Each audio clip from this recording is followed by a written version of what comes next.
Assalamualaikum warahmatullahi wabarakatuh. Kami dari kelompok 7 SSBI, antaranya Muhammad Surya Ramadan, Naila Putri, Reza Surawardi Ahmad, dan Siti Rahma.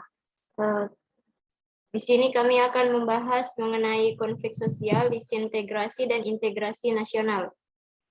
Untuk pengertian dari konflik sosial, integrasi sosial, dan disintegrasi sosial akan dibacakan oleh saya sendiri.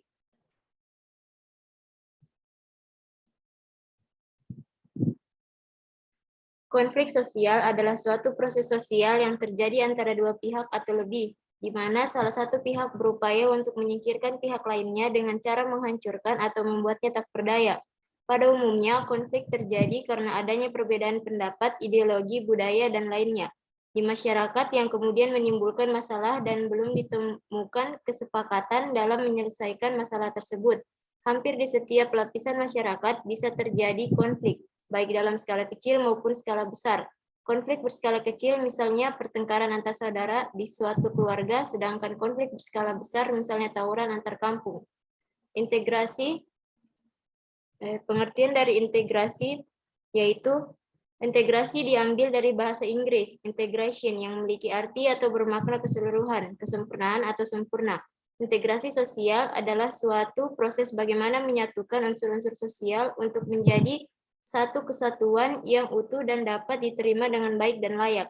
Jadi usaha kita untuk bagaimana bisa menyatukan beberapa unsur-unsur sosial yang ada, menyatukan beberapa pendapat dan keyakinan yang berbeda menjadi satu kesatuan yang utuh dan sama tanpa mengubah adat dan kebiasaan.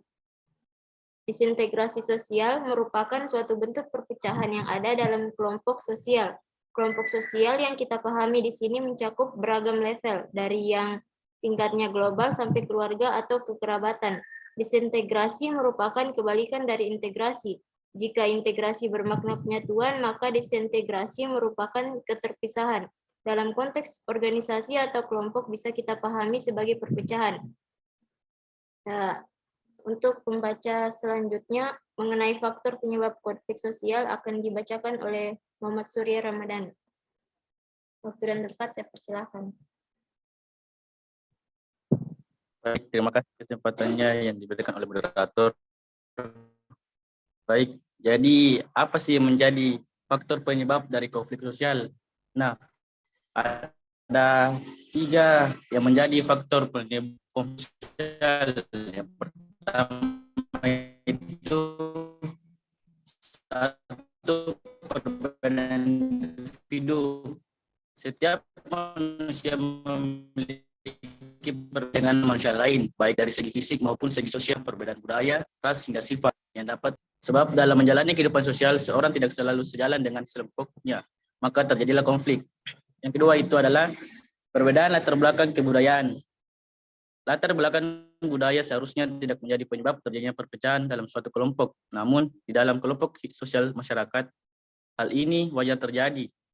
Dalam suatu kelompok masyarakat terdapat beragam manusia dari latar belakang budaya yang berbeda. Artinya cara mereka bersosialisasi, kriteria kesopanan dan kriteria kepantasan juga berbeda.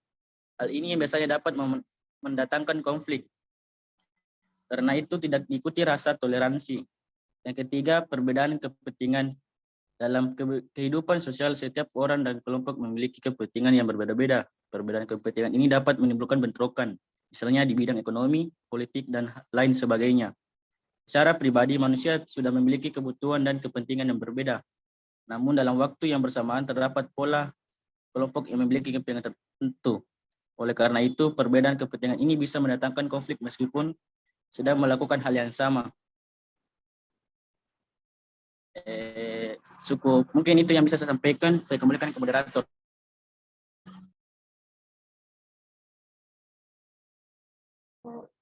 Untuk materi faktor penghambat dan pendorong integrasi nasional akan dibacakan oleh Siti Rahma.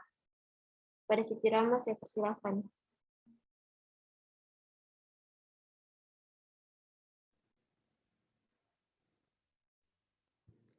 Faktor pendorong dan penghambat integrasi nasional. Faktor pendorong integrasi nasional yang pertama adanya persamaan sejarah. Persamaan sejarah Rasa senasib dan seperjuangan pada zaman dahulu digunakan untuk kemerdekaan Indonesia dan lepas dari penjajah mendorong integrasi nasional. Namun, saat ini rasa senasib dan seperjuangan digunakan untuk memperkuat stabilitas nasional agar tercipta persatuan Indonesia dalam integrasi nasional. Yang kedua, adanya ideologi nasional. Pancasila merupakan ideologi bangsa Indonesia yang bisa menjadi pendorong integrasi. Pancasila digunakan sebagai pandangan hidup dalam kehidupan sehari-hari untuk mengingat Indonesia merupakan negara yang multikultural. Yang ketiga, adanya keinginan untuk bersatu. Adanya keinginan untuk bersatu Indonesia merupakan yang majemuk dan ada dalam unsur keberagaman. Meskipun begitu, perbedaan tidak menjadi alasan untuk munculnya konflik. Justru perbedaan tersebut muncul keinginan untuk mempersatukan perbedaan dalam suatu kesatuan yang utuh. Mempersatukan bangsa Indonesia menjadi satu kesatuan yang utuh merupakan salah satu perwujudan nilai luhur Pancasila sebagai dasar negara. Yang keempat, adanya ancaman dari luar. Adanya ancaman dari luar era globalisasi yang memudahkan masyarakat untuk memenuhi kebutuhannya. Namun nyatanya juga dapat memberikan dampak buruk bagi suatu negara. Ancaman dari luar perlu diminimalisir agar terwujudnya integrasi nasional di setiap lapisan masyarakat yang ada di seluruh wilayah Indonesia. Faktor penghambat integrasi nasional. Yang pertama, kurangnya penghargaan terhadap kemajemukan.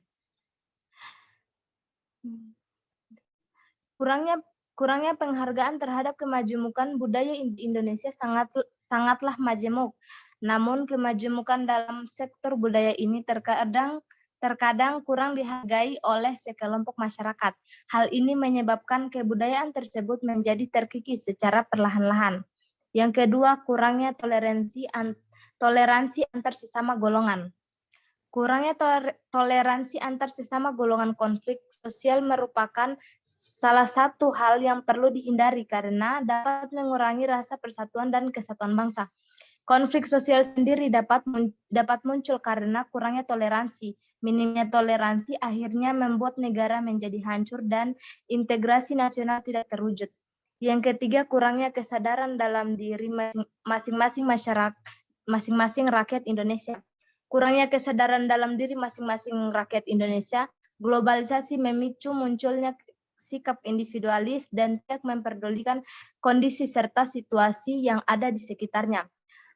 Hal ini dapat memicu minimnya kesadaran dalam diri masyarakat guna menjaga persatuan dan serta kesatuan untuk mewujudkan integrasi nasional. Oleh karena itulah diperlukan kiat untuk menumbuhkan karakter bangsa di era globalisasi agar meningkatkan kesadaran masyarakat, mewujudkan persatuan dan kesatuan demi terwujudnya integrasi nasional bangsa. Yang keempat, adanya ketimpangan dan ketidakmerataan pembangunan. Adanya ketimpangan dan ketidakmerataan pembangunan otonomi daerah yang berlaku di Indonesia membuat sebagian wewenang serta tanggung jawab pemerintah pusat dilimpahkan ke pemerintah daerah. Hal ini memicu munculnya ketimpangan dalam bidang sosial hingga ekonomi. Perlu adanya kesadaran diri agar keadilan sosial dapat dirasakan oleh masyarakat di semua daerah di Indonesia. Mungkin itu saja dari saya kembalikan ke moderator. Terima kasih Siti Rahma. Dan untuk materi faktor pendorong dan penghambat disintegrasi nasional akan dibacakan oleh saya sendiri. Faktor pendorong. Yang pertama itu perbedaan pendapat. Faktor pendorong terjadinya disintegrasi bangsa yang pertama adalah karena adanya perbedaan pendapat di tengah masyarakat itu. Perbedaan pendapat yang ada di tengah masyarakat itu bisa menyebabkan adanya konflik bahkan sampai perpecahan. Hal ini sebenarnya terjadi karena masyarakat yang heterogen dan memaksakan kehendak masing-masing tanpa mempedulikan orang lain. Yang kedua, adanya isu-isu yang mengandung sara. Contoh konflik sosial dalam masyarakat yang selanjutnya biasanya disebabkan karena adanya isu-isu yang disebarkan di masyarakat mengenai isu sara. Hal-hal yang menyinggung agama, suku, dan ras ini biasanya akan dengan mudah menyulut amarah dan memancing terjadinya konflik sampai akhirnya terjadi disintegrasi sebuah bangsa. Yang ketiga itu norma yang sudah tidak berfungsi dengan semestinya. Faktor pendorong yang ketiga adalah norma yang ada di sebuah bangsa itu sudah tidak berfungsi dengan semestinya. Norma yang dahulu dibuat untuk mencapai tujuan di dalam masyarakat sudah tidak digubris dan diabaikan sehingga tidak ditaati lagi, sehingga bisa menyebabkan disintegrasi bangsa. Faktor penghambatnya, yang pertama toleransi yang tinggi. Disintegrasi bangsa bisa dicegah. Disintegrasi bangsa ini bisa dicegah dan dihambat oleh toleransi yang tinggi pada masyarakatnya. Jika masyarakat memiliki sikap toleransi dalam mengatasi segala perbedaan dan pendapat yang ada, maka tidak akan ada yang terjadi namanya disintegrasi bangsa. Sikap toleransi itu harus dimiliki oleh semua masyarakat, bisa diwujudkan melalui contoh sikap toleransi antar umat beragama sehingga tidak sampai terjadi perpecahan. Yang kedua, hidup rukun. Faktor penghambat dari disintegrasi adalah hidup rukun antar sesama masyarakat. Kehidupan yang rukun merupakan salah satu cara untuk mencegah terjadinya perpecahan. Oleh karena itu, sebisa mungkin kita sebagai masyarakat Indonesia untuk mencegah terjadinya disintegrasi harus bisa hidup rukun sesama warga, saling membantu, gotong royong, dan meningkatkan sikap toleransi tinggi seperti yang kita bahas di atas tadi. Dengan begitu, tidak ada lagi disintegrasi di Indonesia. Sekian dari saya. Untuk materi selanjutnya, bentuk-bentuk integrasi dan disintegritas nasional akan dibacakan oleh Muhammad Surya Ramadan. Pada Surya, saya persilakan.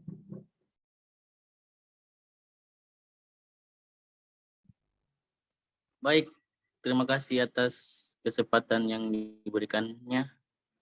Selanjutnya itu bentuk-bentuk integrasi dan disintegrasi nasional. Nah, yang pertama, integrasi sosial, asimilasi yaitu pembaruan kebudayaan yang disertai ciri khas kebudayaan asli. Akulturasi yaitu penerimaan sebagian unsur-unsur asing tanpa menghilangkan kebudayaan asli.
Ya, untuk disintegrasi nasional itu bentuk-bentuknya yang pertama itu disintegrasi sosial. Pengertian disintegrasi sosial ini merupakan suatu ketidakadanya fungsi serta norma yang berjalan. Keadaan tersebut bisa dapat disebabkan oleh karena adanya masyarakat yang kurang merasa puas dengan kondisinya, sehingga hal tersebut ia ingin lakukan perubahan-perubahan yang mendasar. Kedua itu disintegrasi bangsa. Pengertian disintegrasi bangsa merupakan perpecahan hidup dalam masyarakat yang disebabkan oleh adanya pengaruh dari negara lain. Disintegrasi bangsa tersebut bisa atau dapat disebabkan pula pengaruh negaranya sendiri seperti kekurang terimaan terhadap suatu perbedaan sehingga tidak munculnya sikap toleransi. Yang ketiga, disintegrasi keluarga. Pengertian disintegrasi keluarga ini dapat didefinisikan ialah sebagai disorganisasi keluarga yang disebabkan oleh karena adanya kekurangpahaman antar anggota keluarga. Fakta tersebut dapat dilihat dalam berbagai kasus, misalnya perceraian, pisah ranjang, serta lain sebagainya. Untuk membaca selanjutnya, faktor penyebab konflik sosial akan dibacakan oleh Siti Rahma. Pada Siti Rahma, saya persilakan.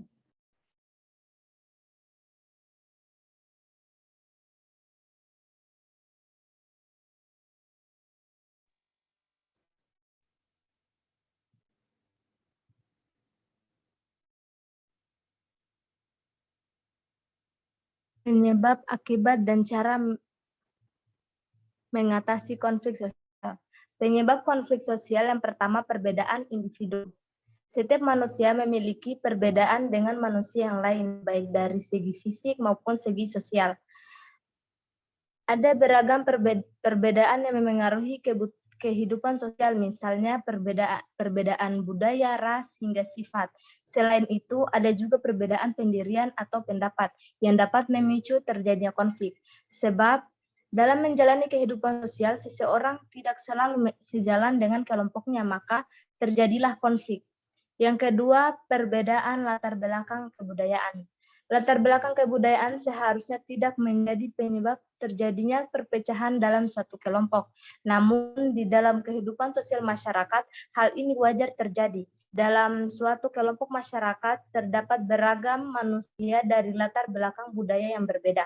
Artinya, cara mereka bersosialisasi, kriteria kesopanan, dan kriteria kepantasan juga berbeda.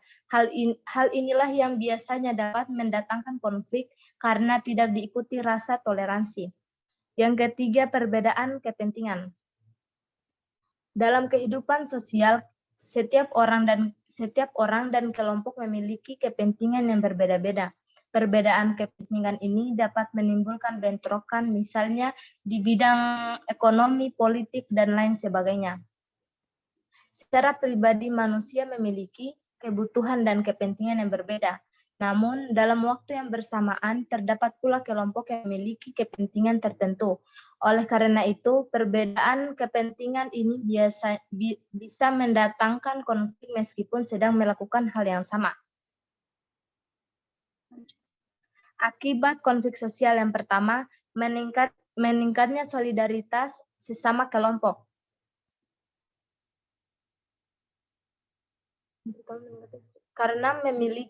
Karena merasa memiliki tujuan yang sama. Yang kedua, retaknya hubungan antar individu dan kelompok.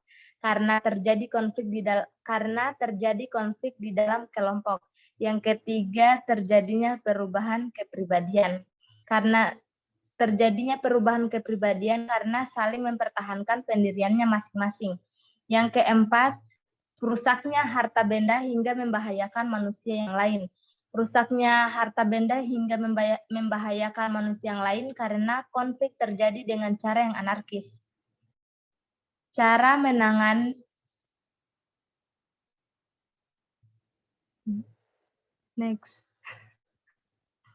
Cara menangani konflik sosial. Yang pertama, ada 5 cara yang bisa digunakan untuk menangani terjadinya konflik sosial di masyarakat, yaitu yang pertama menghindar, yang kedua memaksakan kehendak, yang ketiga menyesuaikan keinginan orang lain, yang keempat tawar-menawar, dan kelima kolaborasi. Mungkin itu saja dari saya kembalikan ke moderator.